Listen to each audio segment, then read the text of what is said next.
George Baloyi tried to pin Ntanzi to a phone call allegedly made while he was behind bars. But Ntanzi dropped a bombshell that changed everything. He told the court his phone was confiscated on 16th of June 2020, meaning he physically could not have made the call. Then came the questions that froze the courtroom. If I didn't have my phone, who did? Why was my phone moving while I was incarcerated? Do police use suspects' phones in custody? And shockingly, Baloyi never answered. He simply moved on. So the question now is no longer about a phone call. It's about who was really using that phone. Any comment on this call of the 10th of November 2020 to Gogo's number? Kukhona mhlambe ke ongathanda ukusho ke malana ke nalo ucingo lokukhuluma ngalo ke olenzwa nge-10 zika November 2020 osuka kuwena liya ke ucingo lukagogo. Mina ngingakusho ngaphambi kodwa azange ngifonele le number futhi ngangena phone ngayo. My lord, I did not make this call and I did not have a phone on this day.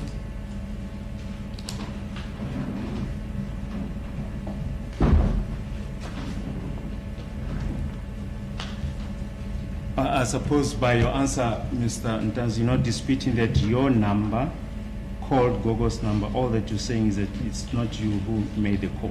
Mnumzana Ntanzi, ngiyacabanga ukuthi ke ngempendulo yakho uthi ke awuphiki ukuthi ke inombolo yakho ke yafonela ke inombolo kagogo kodwa owafonela ugogo ngalolu suku. Usho njalo?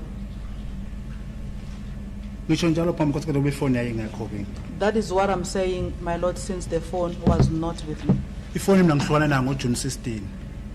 The last time I had the phone was in ukuthi lapha yayi khona yayenzwani mina ngazi mina. Of what was happening to the phone, I have no idea or clue of. Ngoba kokuqala lapha phambi kokho sekatolo umkhane mina ngimazi uhlala lapha uMabhena ngimazi ukuthi uhlala lapha. Bani umkhane? Umkhane abantu abangibophayo. And secondly, my lord, I have no knowledge of where Mohane and Mabena stays. The people who arrested me. Ngoba ifone yami kwamanye amaphepha ikhona phela efonela khona inamba kaMabhena Pretoria University Pamafret nakaze ngiphuma lo madate labo ngisho police station. Because my lord, there's information that there was a point where my phone called Mabena's line when it was around Pretoria University, and I was never at those areas during that time. Ebese ngiphinda ngixoxisela icourt ngalama tower la Kingwood. Mina kaze ngihlale police station eyodwa bengishintsha ama police station ke mina lapha ePitori. And also to respond on the towers, especially the Queenswood police station, my lord, I would like to indicate that I was not kept in one police station. I was moved around different police stations.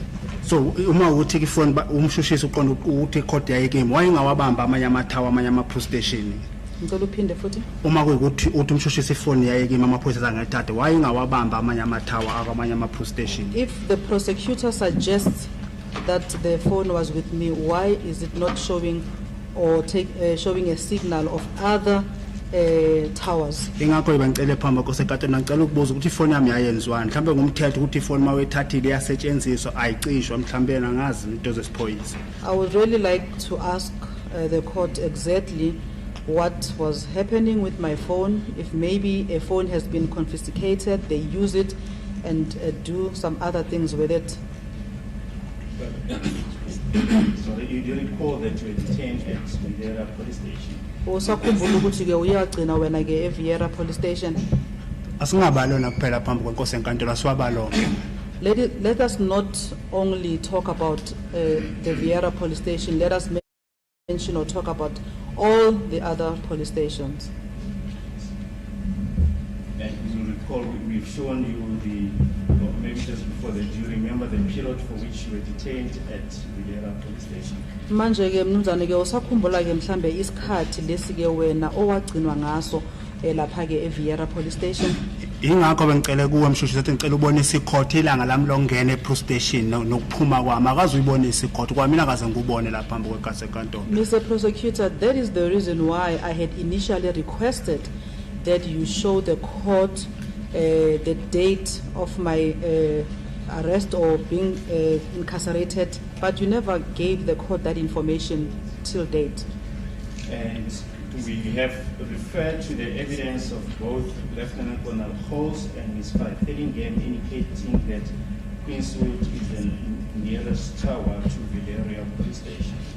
Sibuzwile ke nofakazi ke obanikezwa ke umnumzane uLeonard uHolt no Van Fillingham bobabili bachaza bathi ke yona ke indawo le iFan Fililon iseduze neQueens umbhoshongo waseQueenstown waseQueenswood. Mina kosekatela ngwazi amathawa lapha ePitoli. Mina ePitoli ngiyazi ngoba ngiboshiwe ukuthi ngisuka ejele ngize lapha eHigh Court kuphela. My lord, I have no knowledge of the towers around in Pretoria. My knowledge of Pretoria was when I was arrested from the prison and brought here. Ingakho namanje ngimile phambi kwecourt ngifuna ukuthi icourt ingicelele ukuphuma kwami nokungena kwami eVerelia. Ukuphuma kwami nokungena kwami ama date okungena na ukuphuma ngoba bengingahlali lapha stage futhi bengena ngiphuma ngena ngiphuma. Okay. That is why I had made a request, my lord, that the dates should be produced of my arrival and also going out from the Verelia police station because I was not permanently placed there. When you were eventually transferred to Ramochana Police Station in Rustenburg, that was in March of 2021. Manje ke kunjalo ukuthi ke ngoMarch ke ngo2021 wayiswa ke wena noma wayegcina ke Ramochana Police Station eRustenburg. Mina ngikhuluma ngejele ngangena ngaye eRustenburg ngoba bengibona ngeblue card mangena ejele ubhalele iblue card iblue card yami ibhale 1 zika March kusho ukuthi yona date yami yokuqala engangena ngayo. I would also always refer to the card, the blue card that I was given that shows my first date of my incarceration, which was the 1st of March. 2021. Or 2021? Yebo. Yes, 2021. And from which police station were you detained before being transferred to Ramochana? Manje ke ngaphambi ukuthi ke ususwe lapha lapho bokhonisa Ramochana ubukwe police station. Angisakhumbuli kahle ingakho ngicela lelo phepha lento ngicela ungiphe ukusuka ukuhlala kwami ungena nokuphuma kwami eVerelia.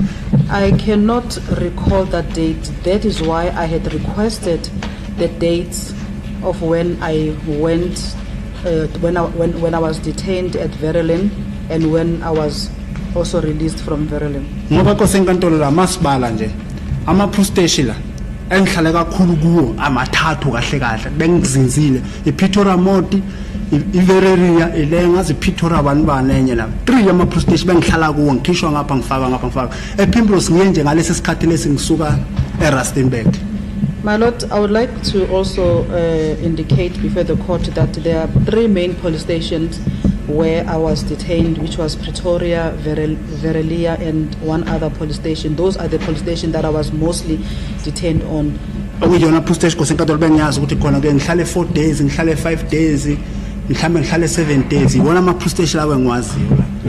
And in those police stations, I could be detained for 4 days or 7 days in those police stations, my lord.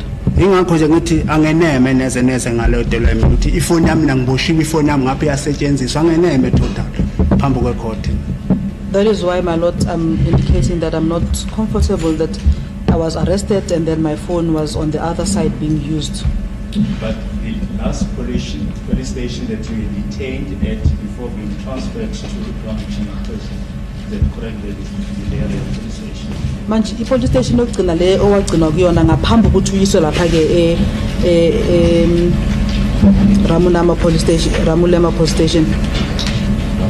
Ramochana police station, sorry. Ingakho ngithi angisakhumbuli kahle ngibona ngicela ungibonise iphepha lele ngakhishwa ngalo. That is why I am saying that I cannot recall. If you can kindly show me the document of my release from that police station. We may proceed with the calls to Gogo index number 149. The next 2 calls are found on page 108 to 200, case ID 103 1227, still part of exhibit DD5 in brackets E. Roman figure 1. During cross-examination, Advocate Baloyi attempted to confront Ntanzi about a phone call allegedly made to his grandmother, but Ntanzi's response shifted the entire direction of the exchange. He made it clear to the court that his cell phone had already been confiscated when he was arrested on 16th of June 2020. According to him, from that moment onward, he had no access to the device. Instead of merely denying the call, Ntanzi raised deeply troubling investigative concerns. He questioned, who was in possession of his phone while he was incarcerated? Why does location data suggest the movement of the device? Whether law enforcement officials ever operate confiscated phones belonging to detainees? These are not casual complaints. These questions strike directly at evidence integrity and chain of custody. Two pillars required for digital evidence to remain reliable in court. What stood out most was not Ntanzi's denial, but Baloyi's decision not to engage those questions immediately. He moved forward with cross-examination without addressing them. Another concern emerging in court is the accuracy of interpretation, as repeated translation errors risk distorting what is officially captured on the court record.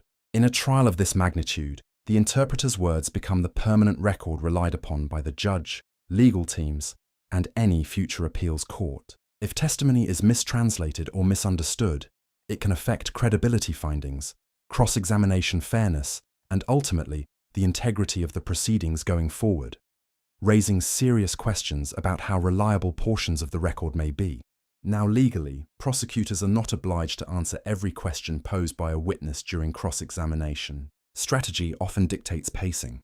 However, in courtroom dynamics, unanswered allegations can create reasonable doubt in the minds of observers, and sometimes even judicial concern if left unresolved. Because if a confiscated phone continued generating activity, then the central issue becomes, who controlled the evidence? And once control of evidence becomes uncertain, attribution becomes dangerous.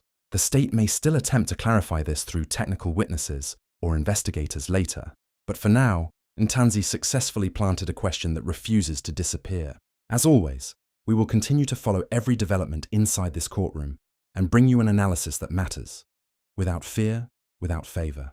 If you value informed reporting and clear courtroom breakdowns, remember to like, subscribe, and turn on notifications so you don't miss the next major development. Consider joining the channel and supporting us financially. Your support keeps this platform strong and ensures these critical conversations reach more South Africans. From all of us here, thank you for watching. Good night, stay informed, and we'll see you on the next update. I'm Skybridge. Goodbye.